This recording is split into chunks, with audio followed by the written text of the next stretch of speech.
नमस्कार प्रिय विद्यार्थियों, आज हम बीकॉम पार्ट प्रथम वर्ष के लिए ईएफएम पेपर सेकंड में इंडियन बैंकिंग फाइनेंशियल सिस्टम भारतीय बैंकिंग एवं वित्तीय व्यवस्था के यूनिट संख्या 4 का अध्ययन कर रहे हैं, जिसमें जो अपना चैप्टर है नोटबंदी विमुद्रीकरण, जो टॉपिक है अपना विमुद्रीकरण पर एक समीक्षात्मक निबंध। जैसा कि आप जानते हैं कि नोटबंदी की भारत देश में क्यों आवश्यकता पड़ी।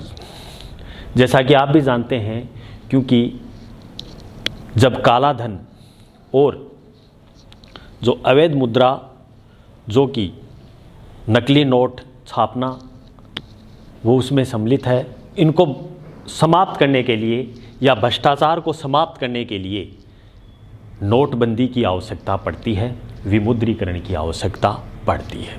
जैसा कि आप जानते हैं, 8 नवंबर 2016 को रात्रि 8 बजे भारत के प्रधानमंत्री श्री नरेंद्र मोदी जी ने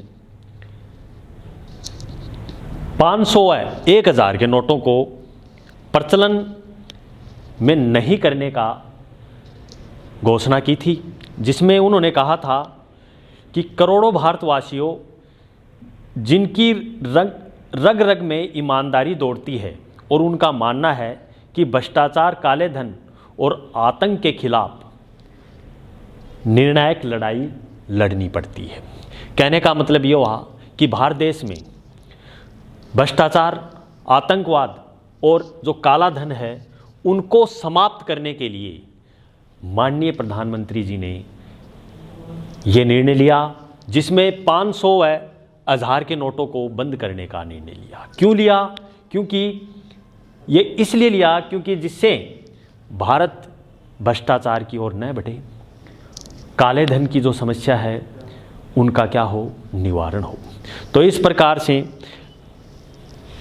500 1000 के नोटों को, मौजूदा जो नोट थे उनको अमान्य किए और विभिन्न बैंकों को ये भी घोषणा की गई कि आप अपने बैंक व पोस्ट ऑफिस अकाउंट में 500 व 1000 के पुराने नोट 10 नवंबर से 30 दिसंबर तक बगैर किसी सीमा के जमा कराएं, लेकिन प्रतिदिन 10,000 रुपये हफ्ते में और 20,000 रुपये की अधिक निकासी की पाबंदी होगी। आने वाले दिनों में इस सीमा को बढ़ा दिया जाएगा, ऐसा निर्णय लिया गया था, जैसा कि आपको भी मालूम है, जिससे काफ़ी लोगों को अनेक प्रकार की समस्याएं आई, जिसमें देश की अर्थव्यवस्था पर भी अच्छा खासा प्रभाव पड़ा। परंतु भारत में भ्रष्टाचार, आतंकवाद और काले धन की समस्याओं का काफ़ी निराकरण भी हुआ। दूसरी आपने घोषणा में पढ़ी थी कि अपने पहचान पत्र दिखाकर किसी भी बैंक या हेड ऑफिस या सब पोस्ट ऑफिस में 500 1000 के पुराने नोट बदलवा सकते थे। इसलिए 24 नवंबर 2016 तक 4000 की सीमा भी निर्धारित की गई थी। Cheque, demand draft, debit card, credit card, NEFT आदि माध्यम से पेमेंट की कोई सीमा निर्धारित नहीं, मतलब अनलिमिटेड सीमा इन्होंने कर दी थी। 9 व 10 नवंबर को 2016 को एटीएम काम नहीं करेंगे। शुरुआत में कुछ दिनों तक प्रति कार्ड से 2000 रुपये निकाल सके थे, बाद में इनको बदल के 4000 रुपये भी कर दिया गया था। 100 रुपये से लेकर एक नोट और सभी सिक्के काम में लिए गए, जिसमें 10 नवंबर से बाज़ार में 500 व 2000 के नए नोट भी जारी हुए थे।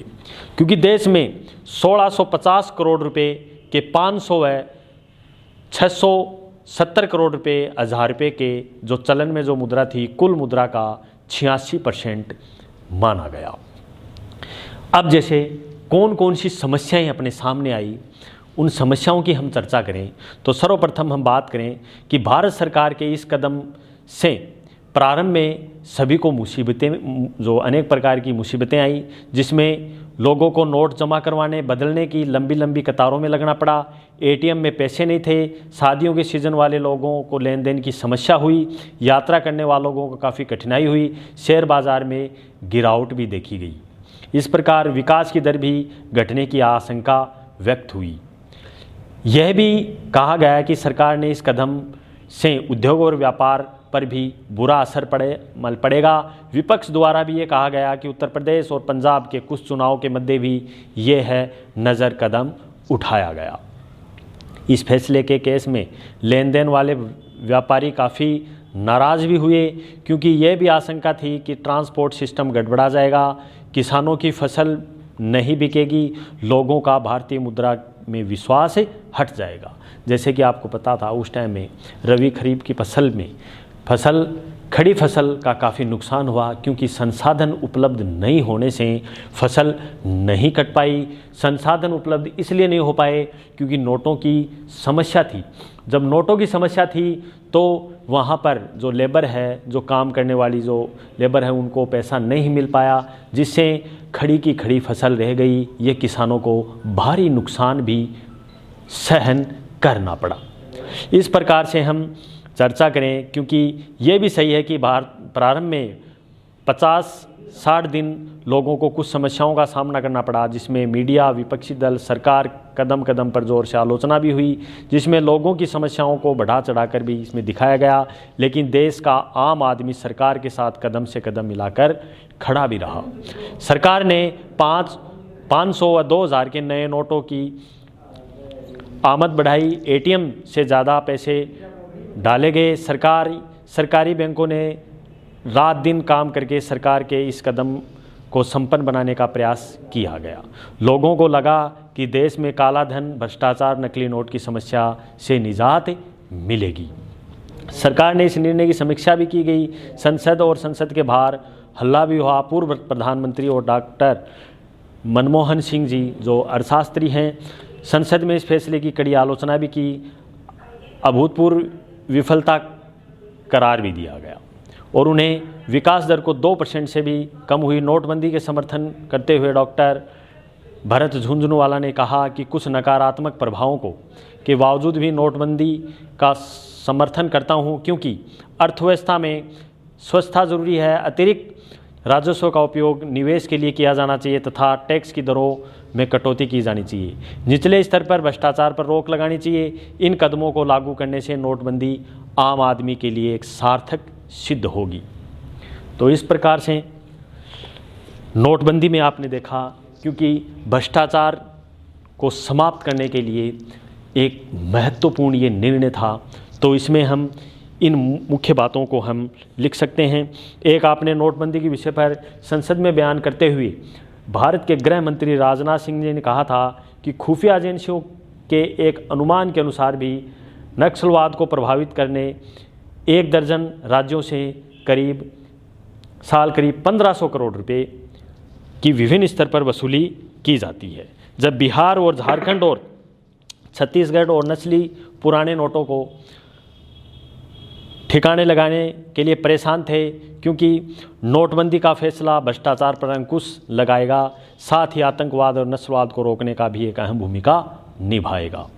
कश्मीर के सेना जवानों और पत्थरबाजी की घटनाओं को लगभग थम सी गई थी, क्योंकि नोटबंदी के बाद मुंबई में एक सप्ताह बाद में अपराधों में 20-30% की कमी भी हुई। दिल्ली, गुड़गांव, नोएडा आदि अपराधों की तुलना संख्यात्मक रूप से घटी, क्योंकि उन्होंने कहा कि इस फैसले से सकारात्मक पहलू है, क्योंकि एक सकारात्मक निर्णय है। जो अपराध आर्थिक तंत्र की सीधी चोट कर रहा है, उन्हें आगे भ्रष्टाचार पर अंकुश लगेगा, साथ ही आतंकवाद और नस्लवाद को रोकने पे एक अहम भूमिका होगी। सर्वे भी ये बताते हैं कि कुछ समस्याओं के बावजूद भी देश में 80% जनता नोटबंदी के पक्ष में है, क्योंकि बड़े लोगों द्वारा काले धन की जो जनता है वो छूट थी, जो कि नोटबंदी की इस दुष्ट परंपरा के खात्मे के रूप में ये देखा गया कि फैसले में प्रधानमंत्री नरेंद्र मोदी को एक अधिक मजबूत भी कर दिया गया। तो ये इस प्रकार का दौर था। अब हम बात करें कि अर्थव्यवस्था को कितना फ़ायदा हुआ, कितना नुकसान। तो सर्वप्रथम हमने चर्चा की इसकी भूमिका के बारे में।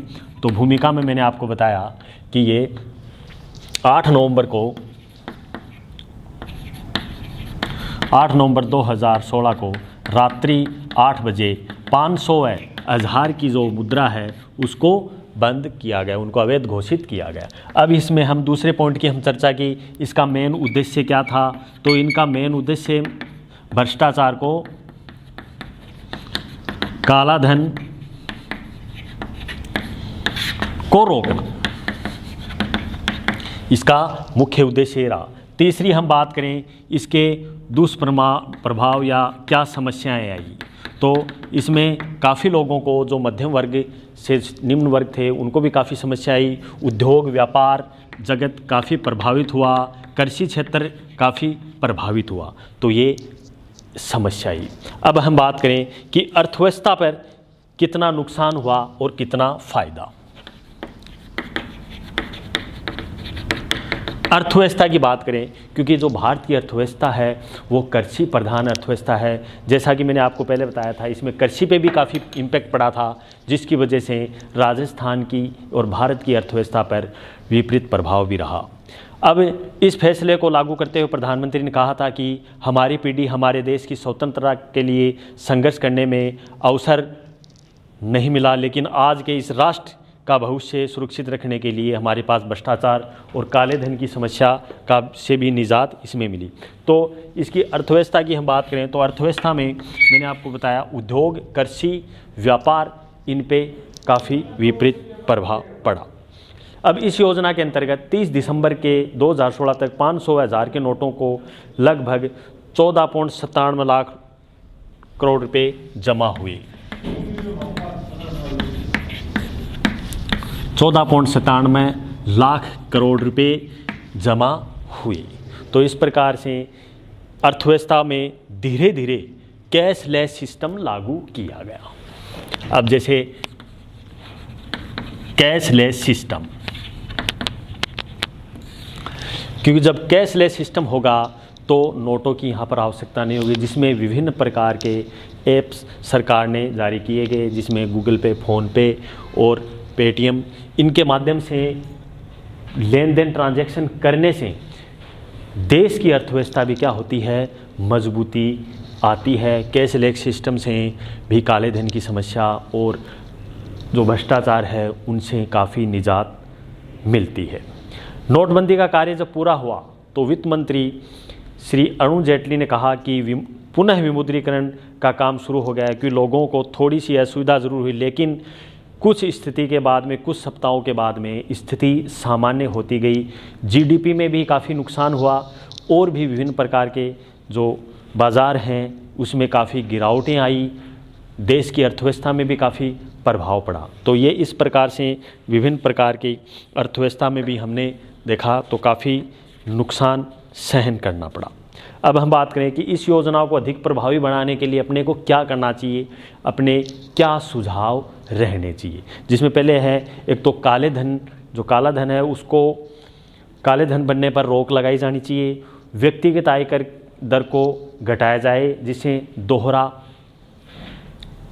दायरा, जिसका मतलब व्यक्तिगत कर दर को बढ़ाया जाए, जिससे दोहरा फ़ायदा मिले या दोहरा बढ़ावा मिले। एक कर प्रशासन को सही किया जाए, जो टैक्स सिस्टम है उनको क्या किया जाए, सही किया जाए। महंगाई की दर पर नियंत्रण रखा जाए, बैंकों में जमा राशि का ऋण ग्रस्तता की जाए और सरकार के बढ़े हुए राजस्व का उपयोग जन व गरीब कल्याण योजनाओं में किया जाए। तो इस प्रकार से विमुद्रीकरण के अंतर्गत ये अहम भूमिका निर्वहन करते हैं, जिसमें देश की अर्थव्यवस्था और विभिन्न प्रकार से पक्ष और विपक्ष में अनेक प्रकार के अनुकूल और प्रतिकूल प्रभाव, इनके उद्देश्य, समाधान और अर्थव्यवस्था पे हमने प्रभावों के बारे में चर्चा की।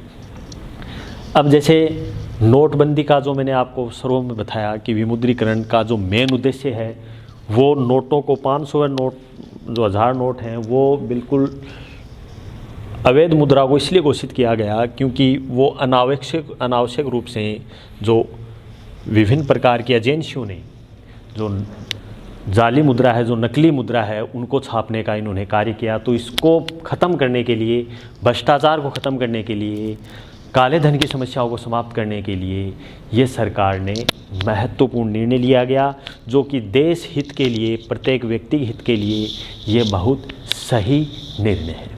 इसी क्रम में हम नेक्स्ट वीडियो में हम पढ़ेंगे म्यूचुअल फंड के बारे में, कि म्यूचुअल फंड क्या है और म्यूचुअल फंड की आवश्यकता और उसकी क्या इम्पोर्टेंस है, उसके बारे में हम चर्चा करेंगे। कि म्यूचुअल फंड, पारस्परिक निधि, इसे हम साझा कोष भी कहते हैं, उनके बारे में हम चर्चा करेंगे संक्षेप में। कि म्यूचुअल फंड कि क्यों आवश्यकता पड़ी और म्यूचुअल फंड है क्या।